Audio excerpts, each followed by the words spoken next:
Le 9.1, surveillance, mesure, analyse et évaluation.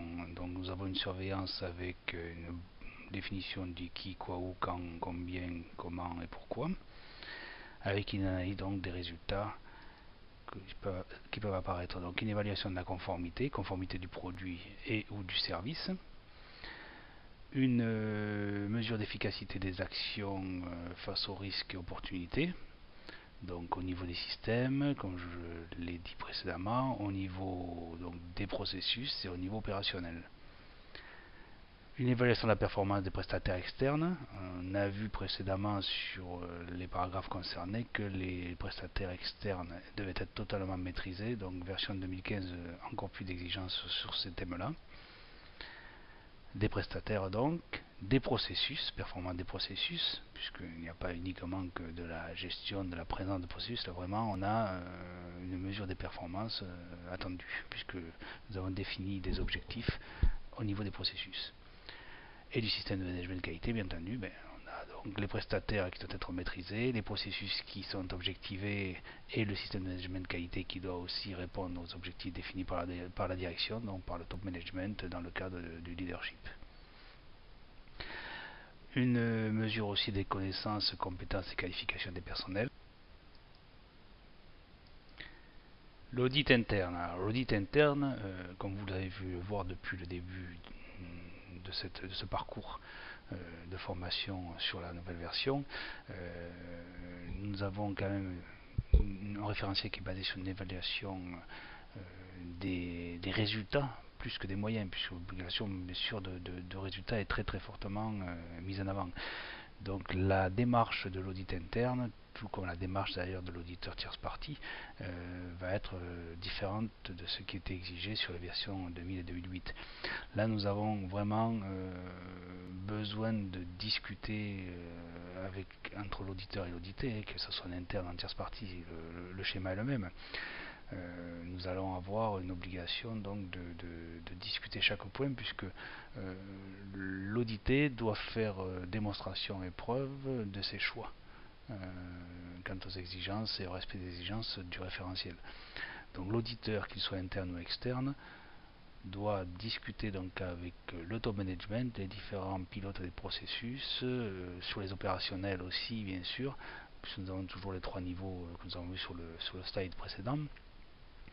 Il y a une discussion à avoir, et une discussion relativement ouverte. Là, on n'a plus. La réduction de l'obligation de moyens fait que les choix stratégiques aux différents niveaux que je viens de citer se discutent au moment de l'audit interne, tout comme au moment de l'audit tierce partie. Alors, bien évidemment, on va se retrouver avec une nécessité de revoir la position de l'auditeur interne, tout comme celui du tierce partie d'ailleurs, de l'audit tierce partie, puisqu'il est clair que là-dessus, l'auditeur interne, pour l'exemple présent, c'est qu'il va devoir donc discuter avec son patron, carrément. Alors déjà sur les versions 87, 94, 2000 et 2008, déjà la discussion du salarié avec son patron n'était pas toujours facile. Pourquoi ça, pourquoi pas ça, mais là clairement nous sommes sur des objectifs stratégiques. Donc dans certains cas, le directeur d'entreprise ou le PDG ou le responsable du service audité n'a pas nécessairement le souhait de discuter, enfin de donner l'information à l'auditeur qui est un salarié. Rappelons que l'auditeur interne est n'importe quel salarié de l'entreprise, puisque là nous n'avons pas de responsable qualité spécialement. Il peut y en avoir un bien évidemment, mais le référentiel ne le spécifie pas. Donc ça va être une discussion avec un salarié lambda qui a été formé à l'audit effectivement, aux techniques d'audit, qui a une certaine compétence bien entendu dans le niveau de la qualité, mais qui peut très bien ne pas être un secret des dieux. Vous avez une entreprise, moi j'ai des exemples comme ça, un audit tierce partie que j'ai réalisé récemment pour, donc un audit de certification initiale, non renouvellement d'ailleurs, renouvellement là-dessus, sur une entreprise multisecteur et multisite géographique dans divers pays aussi, qui appartenait donc à un groupe de dimension internationale. C'est sûr que là j'ai eu affaire avec le PDG pour l'audit en question, et déjà malgré que nous étions sur une version de 2008 et non pas 2015, beaucoup d'auditeurs tiers parties avaient déjà à ce moment-là quand même, là je parle d'un audit qui a été réalisé l'année dernière, donc en 2015, automne 2015, nous étions déjà quand même sur une démarche qui se rapprochait de la version 2015 de la norme, à savoir que les choix stratégiques devaient être discutés. La partie discussion sur la direction et le top management dans tous les cas était un gros morceau et de l'audit, comme bien entendu, il va l'être sur la version 2015. Et donc la discussion avec le PDG, qu'est-ce qu'il en est sorti? Il en est sorti simplement qu'il m'a dit, là vous ne le mettez pas. Disons que une des premières discussions que j'ai quant à la réunion d'ouverture, c'est de dire attention, nous allons avoir une discussion à bâton rompu. Ce que vous ne souhaitez pas voir apparaître dans le rapport, du moment que bien entendu il n'a pas pour moi une obligation à y paraître, vous me le dites avant et je ne le mets pas. Parce que les choix stratégiques, commerciaux, concurrentiels ne sont pas obligatoirement à apparaître sur un rapport, même si le rapport n'est lu que par des personnes qui sont tenues au secret professionnel dans le cas qui nous occupe. Il est clair que ça peut très bien faire un petit blocage au moment de la communication avec le top management parce que c'est de la théorie et l'audité dans ces cas-là peut très bien se dire ouais mais quand même quelles sont les garanties réelles que j'ai du secret professionnel, enfin du moins du secret de la direction, de la discrétion on va dire de l'auditeur et des comités de certification qui vont travailler sur le rapport.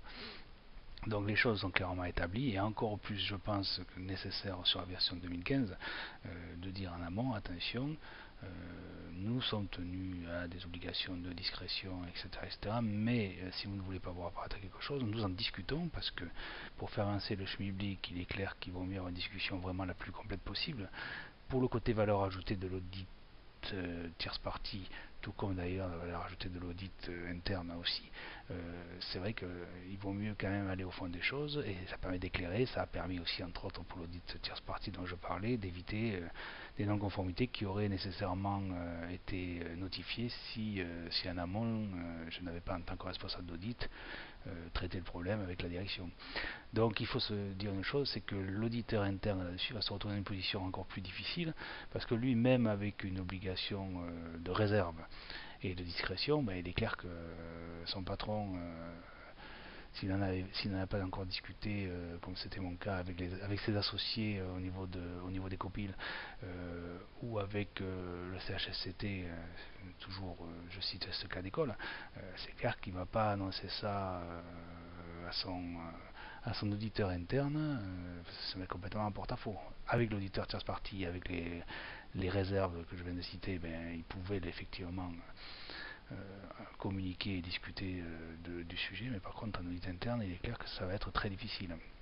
Alors, sur cette version, donc, un besoin nécessaire en sus de la formation sur le référentiel qui n'est pas le même, une formation donc sur les techniques d'audit qui vont être différentes. On n'approche pas de la même façon quand on a une obligation de moyens avec des jalons très nets à respecter sur un système à auditer qu'avec une obligation uniquement de résultat, enfin pas uniquement mais bon à très forte propension puisque il est une fois de plus l'audité peut justifier, à condition qu'il bien sûr justifie, peut décider de ne pas répondre à certaines exigences de référentiel. Donc là-dessus, formation pour moi nécessaire pour l'unité interne, formation au nouveau référentiel et nouvelle formation aux techniques d'audit. Par contre, bien entendu, une ouverture complète au niveau d'audit est là. Pour la valeur ajoutée d'un audit tierce partie, par exemple, le système est ouvert et intéressant. Audit interne, parfois on sera obligé de passer sur un prestataire externe pour la partie tout au moins de stratégie de direction. Au niveau stratégie des processus ou stratégie au niveau opérationnel, ça ne pose pas en général de problème que l'auditeur interne soit réellement un salarié. Par contre, il est clair que quand on va traiter sur la direction de top management, l'audit de cette partie qui est quand même très important sur ce référentiel peut poser des problèmes s'il n'y a pas de sous-traitance à un prestataire externe.